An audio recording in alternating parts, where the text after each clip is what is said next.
médecins généralistes qui sont généralement fructueuses et bénéfiques. On m'a proposé de vous parler d'une question qui est très très pratique et fréquente dans notre exercice quotidien. Il s'agit de parler de la conduite à tenir devant anémie et grossesse. Cette conduite à tenir doit être diversifiée. On va peut-être faire très vite sur certaines choses basiques. On va s'étendre un peu sur la prévention et surtout le traitement qui sera pratique aussi bien pour l'obstétricien, le généraliste ainsi que la sage-femme, même pour une orientation pour meilleure prise en charge. Donc, comment on sait, pour l'anémie pathologie de fréquence et de densité variable, elle est plus fréquente dans les pays en voie de développement, entre une fréquence à 80%, alors que dans les pays industrialisés, elle est à 30%. L'étiologie la plus fréquente, c'est les anémies périphériques. D'autres étiologies sont possibles. L'intérêt de notre question, c'est faire le diagnostic tôt dans la grossesse et meilleure prise en charge, ce qui va éviter et diminuer le risque fœtal concernant le retard de croissance utérin et le risque maternel, surtout le transfusionnel. On va essayer de tout faire pour éviter ce geste. On estime que 50% de femmes sont anémiques au cours de la grossesse. Donc, concernant la physiologie et la physiopathologie, je vais y passer très vite.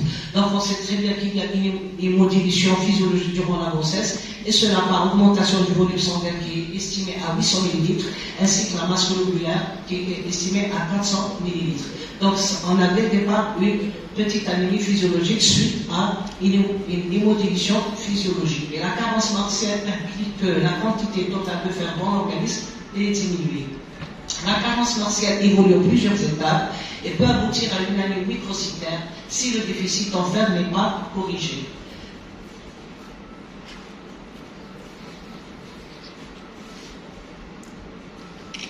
Donc, on va définir l'anémie selon l'OMS et le Collège national gynéco-obstétrique français. On va se baser sur le dosage de taux d'hémoglobine. Donc, suivant le terme de la grossesse, premier et troisième trimestre, l'anémie se définit avec un taux inférieur à 11 grammes par 100 ml.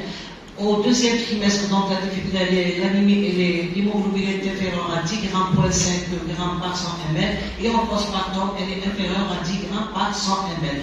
On va vous expliquer un peu la conduite à tenir et la prise en charge durant la grossesse, et surtout en postpartum pour les gens qui ne sont pas au centre-ville ou qui n'ont pas de service de réanimation à côté.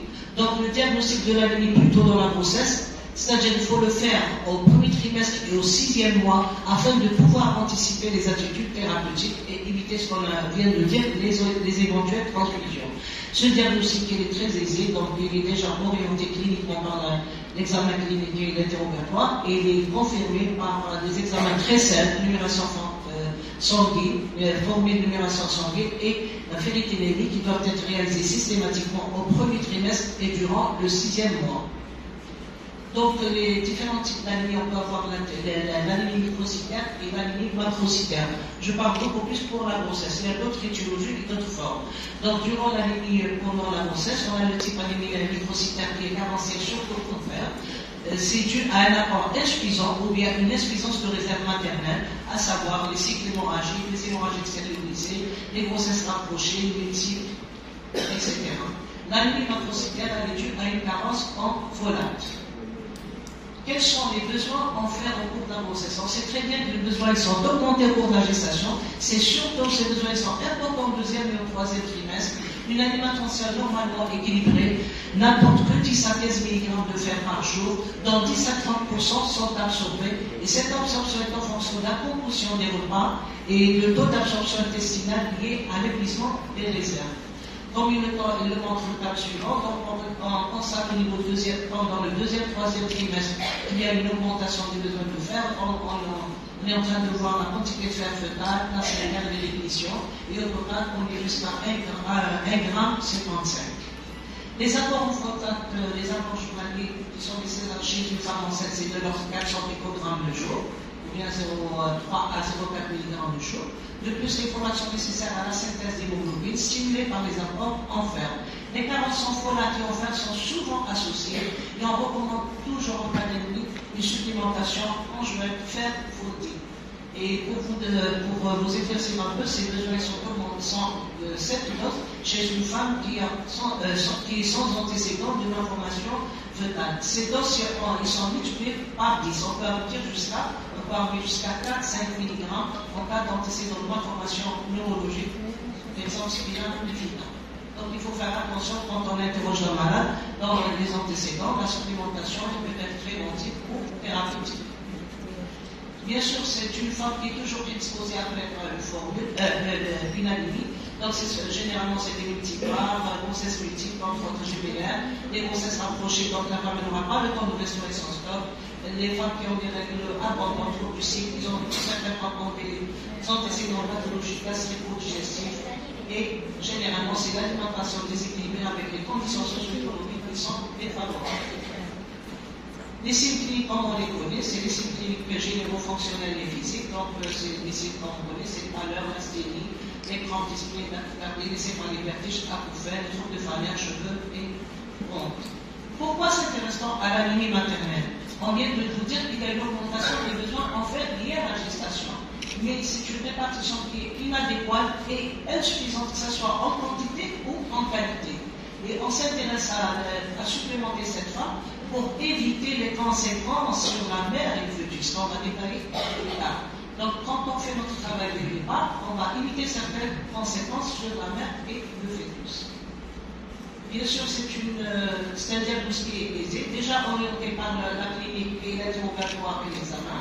On va le confirmer par un examen très simple et démocrate. Il va nous parler il va nous comprendre l'implication des leucocytes, des plaquettes, des hématies, et ce qu'on aura besoin de plus, c'est des taux d'hémoglobine. Comme on vient de le dire dès le départ, les taux d'hémoglobine vont définir à chaque trimestre le type de l'année. Donc, on va utiliser certains paramètres, le polychlorure ovulaire moyen et la teneur concentration moyenne en hématie. Donc, selon ces paramètres, l'hémoglobine va nous orienter, il va nous faire le diagnostic d'anémie, et le VGL et la TCLH vont caractériser le type d'anémie. Voilà un diagramme qui vous récapitule ce qu'on est en train de dire. Donc, l'hémoglobine, c'est pour faire le diagnostic d'anémie. Le VGL, TCLH et le taux de réticulocyte, c'est la caractérisation. En fonction du VGL et des taux de VGL, on va constater qu'il y a une anémie microcytaire. Si le taux de VGL est inférieur à 80 microgrammes, entre 80 et 100, il s'agit d'une anémie normocytaire et au-delà de 100, c'est une anémie macrocytaire. Donc, selon le TCLH, l'anémie peut être hypogramme ou normograme selon les taux qui sont utilisés sur la slide. La confirmation du diagnostic de la carence partielle, il se pose sur deux critères, c'est deux paramètres. C'est la base de l'emphéniténémie qui est la première loi de biologie, parce qu'elles semblent refléter le niveau des réserves en fer de façon sensible et quantitative. Et le deuxième paramètre, c'est le coefficient de saturation de la transférée qui est ténue. Donc, les étiologies, on va passer très vite. Il y a plusieurs types d'étiologies, donc il y a les fusionnelles, les post-hémorragiques, hémolytiques, véhiculaires et secondaires à souffrir pathologiques, insuffisance rénale, ostéopathie et l'hypothyroïdie. Nous, ce qui nous intéresse, c'est beaucoup ces anémies fusionnelles, c'est les carences en fer, vitamine B2 et surtout la carence de pharmacie folique. Le diagnostic étiologique de l'anémie pendant la grossesse, donc on va distinguer deux types d'anémie, la pénétrie et la non-pénétrie. On va insister sur l'anémie pénétrie. Donc l'anémie pénétrie, on va faire le diagnostic, on va orienter et on va chercher l'étiologie parce que c'est le cas le plus fréquent. Concernant l'anémie lymphoélectrique, on va voir le tableau des étiologies, mais on va la confier pour consultation spécialisée en hématologie. Donc les facteurs, donc l'anémie pénétrie est basée sur le neurocytène, c'est-à-dire la diminution des taux d'hémoglobine selon le terme de la grossesse, et la carence martienne, c'est-à-dire le dosage clinique qui est inférieur à 10 mg. Les facteurs de risque de cette anémie, c'est les grossesses multiples, rapprochées, la grossesse chez l'adolescente, les antécédents d'anémie férétrile gravitulent et la géophagie, qui va donc entraîner une diminution d'absorption intestinale, carence martienne et sévère. Le deuxième type d'anémie qu'on va voir chez la femme enceinte, c'est des anémies lymphocytaires. C'est des anémies A régénératives, Le taux de rétro est aussi inférieur à 100 000 et donc la cause la plus fréquente, c'est les carences en folate. Comme on vient de mettre les caractères sur la nuit arrégénérative, j'ai oublié de mettre le 1. Le taux de réticule aussi est inférieur à 100 000. Elle est mégaloblastique, de fréquence à 25% dans les pays en voie de développement. Les facteurs de risque qu'il faut chercher, c'est les notions de tabac, d'alcool, les carences alimentaires, les grossesses multiples et les grossesses chez les adolescents. Le premier élément d'orientation, c'est le taux de risque. Donc ici, c'est un tableau récapitulatif de stratégie diagnostique de l'anémie gravidique. On vient de voir soit qu'elle est microcytaire normocytaire ou bien macrocytaire, c'est selon le temps de VGN. Donc on sera dans la case de carence martiale, les anémies inflammatoires, l'hémoglobinopathie, c'est les paramètres de Philippe sont normaux. Dans la deuxième case, dans les anémies macrocytaires, donc on passe directement au taux de réticulocyte. La première case, là où c'est supérieur à 100 d'anémie, c'est pas notre spécialité. Inférieur à 100 de la régénérative, ici on peut chercher les carences en folate, surtout en folate, d'autres causes secondaires générales et des carences en vitamine B12.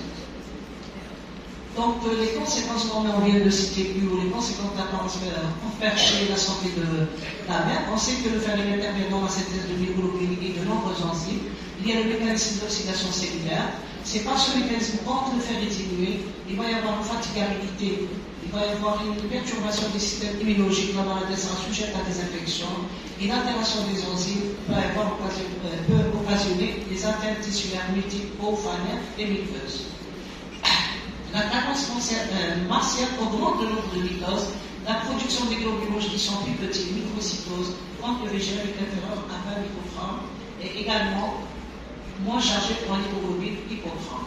Donc voici ce qui concerne les effets sur l'anémie gravidique concernant la mère. C'est une femme qui est sujette à faire des avortements à répétition. Elle peut présenter une anomalie du travail. C'est une femme qui peut faire une hémorragie dans le postpartum. Elle est prédisposée à faire une infection. Il y a un risque chez elle de thromboembolie. Il y a un risque d'anesthésie et échec à la montée laiteuse. Concernant les manifestations retentissement sur le fœtus, il peut être de petits poids de naissance. Il peut avoir un accouchement prématuré spontané, une anémie néonatale et augmentation des risques de morbidité ou mortalité néonatale. Ce sont des tableaux qui forment c'est-à-dire des petits résumés pour les gens qui s'intéressent de l'écran. Au début, on prenait les fers sériques et on passe par l'après-midi, mais je prends maintenant actuellement l'hémogramme dosage de systématique. Donc, les anémies macrocytaires, pour le tableau des diagnostics étiologiques, et les anémies, donc je vais montrer, ici c'est les périphériques régénératives, et ici c'est les centrales régénératives. Nous, ce qui nous intéresse beaucoup plus, c'est les carences en folate, l'alcoolisme, certains médicaments tels que le Bactrim et les anticonvulsants, les malabsorptions, pathologies digestives, parfois il y a des bypass. Dans les carences B12, la fréquence n'est pas élevée parce que c'est une maladie généralement autoimmune, maladie de l'IRM, et des fois c'est un carencé. La prise en charge d'une anémie fébrile. Comme on connaît que l'anémie, la fréquence est à 90% des anémies, les éléments diagnostiques sont la fénilphénémie inférieure à 10, la microcytose VGN inférieure à 80 et elle est arégénérative. Comment procéder au traitement durant la grossesse? Donc on a trois volets thérapeutiques. Il y a le traitement péros, il y a le traitement de fer injectable, comme elle montre cette diapo, donc le traitement péros, le traitement fer injectable en perfusion et les transfusions. Donc concernant le traitement péros, il y a le tableau qui va nous montrer le premier trimestre et le 6e mois, c'est en fonction de taux d'hémoglobine qu'on va procéder à ce traitement. Concernant le traitement intraveineux, c'est beaucoup plus au 6e mois et proche de la grossesse, et parfois en préopératoire et post-opératoire. Concernant la transfusion, ici la slide nous montre les taux d'hémoglobine qui sont inférieurs à 8 au 6e mois et en fin de grossesse, mais les nouvelles recommandations ne prennent pas en considération le taux d'hémoglobine, par contre ils prennent en considération comment la maladie réagit, c'est-à-dire comment elle supporte son anémie. Selon l'état de la malade, on passe à la transfusion. Donc Donc je reviens vers la tiare pour le traitement précoce. Donc on doit bien informer la malade de la nécessité de lutter contre le traitement précoce afin de prévenir l'aggravation de l'anémie et ainsi d'éviter une éventuelle transfusion. Il faut expliquer à la malade la durée qu'elle doit respecter, la durée de la posologie. Il faut très bien expliquer les effets secondaires, tout ce qui est digestion, constipation, ce qui suit, pour qu'il y aura une bonne observance. Donc le traitement au premier trimestre inférieur, l'hémoglobine inférieure à 11 grammes et au 6e mois 4 grammes.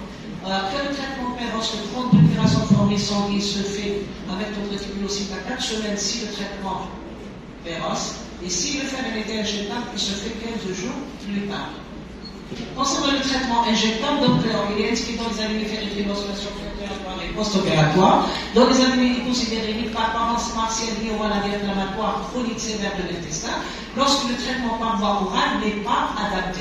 Il faut peser toujours les avantages et le poids potentiel le bénéfique sur le risque maternel. Donc il faut informer pour ce traitement, il faut informer la patiente du risque d'allergie. Il faut chercher dans les antécédents s'il n'y a pas un terrain atopique, eczéma, asthme, etc.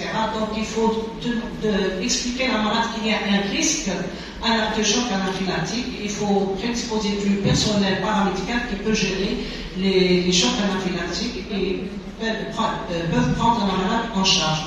Donc le bénéfice doit être clairement supérieur au risque potentiel. Le traitement, le protocole pour la perfusion, c'est 3 ampoules dans 300 ml, c'est-à-dire poser une ampoule diluée dans 100 ml, c'est comme physiologie. Le contrôle par FLS, il se fait 30 jours après, la périthémie 3 mois. La perfusion doit être faite en milieu hospitalier, perfusion en 30 minutes, surveillance de l'état de la malade, tension pour l'état hémodynamique 30 minutes. Donc il faut choisir notre molécule. Ici, il y a des molécules pour le faire injectable qui il faut qu'on choisisse notre produit en fonction de moindre effet allergisant et anaphylactique. Par exemple, avec le fer saccharose, on a le taux de mortalité à 0, alors que les autres produits, c'est 1,5 à 0,5, ainsi que les autres effets secondaires. Prise en charge d'une anémie ferritique, on vient de le dire, elle sera orientée en consultation spécialisée d'hématologie. On va dire un petit mot sur les anémies postpartum. Leur diagnostic est très important, il faut le dépister. Donc, le dépistage dans les 48 heures avec l'hémoglobine inférieure à 10 grammes, il y a les facteurs prédisposants. Et en conclusion, je dirais que l'anémie est fréquente au cours de la grossesse et sa recherche par l'évaluation sanguine est systématique au premier trimestre du 6e mois. La ferritique, elle est plus fréquente et l'anémie peut être signe d'appel d'une maladie générale dont la prise en charge précoce peut améliorer le pronostic maternel fétal. Et en pratique, il doit y avoir un consensus dans chaque maternité à partir du protocole de prévention de l'anémie du postpartum, surtout de l'anémie du postpartum.